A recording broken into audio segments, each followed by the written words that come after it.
સરથાણા યોગી ચોક ખાતે આવેલ સહજાનંદ હાઇટ્સમાં ખુલ્લા મકાનમાંથી અજાણ્યો યુવાન દાગીના અને રોકડની ચોરી કરી ભાગી છૂટ્યો હોવાનો બનાવ પ્રકાશમાં આવ્યો છે.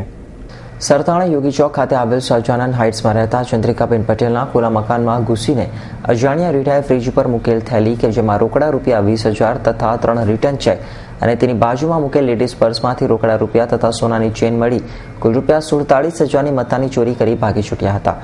બનાવ અંગે ચંદ્રિકાબેનની ફરિયાદ લઈ વધુ તપાસ સરથાણા પોલીસે હાથ ધરી છે. Bureau report. શું નામ તમારું? વિનોદભાઈ. શું ઘટના બની વિનોદભાઈ?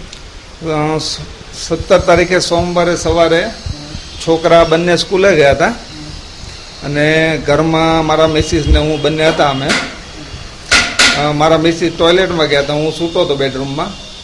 એટલે 7 વાગે એક્ઝેક્ટ ખાલી દરવાજો બંધ કરેલો હતો અને કોઈ અંદર ઘૂસી ગયો. ફ્રીજ ઉપર મારું વોલેટ હતું અને એક ગોલ્ડ વીંટી હતી, એ લઈ લીધું એ વ્યક્તિએ.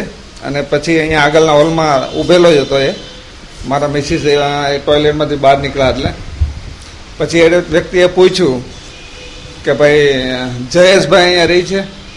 તો મારા મિસિસ કે જયેશભાઈ અહીંયા નથી રહેતા. એટલે એ વ્યક્તિએ એમ કીધું કે એ બિલ્ડિંગ 603 નંબર છે કે ડી બિલ્ડિંગ 603 નંબર છે?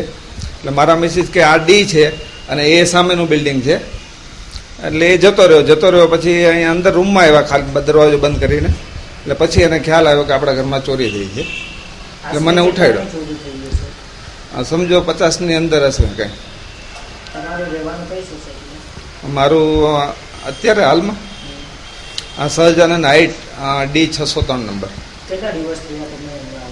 28 તારીખે ગઈ, 28 રહેવા આવ્યો.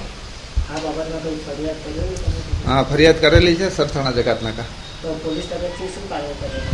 પોલીસ તપાસ કરે છે, આવ્યા હતા પોલીસવાળા, તપાસ ચાલુ છે. Report S9 news, Surat.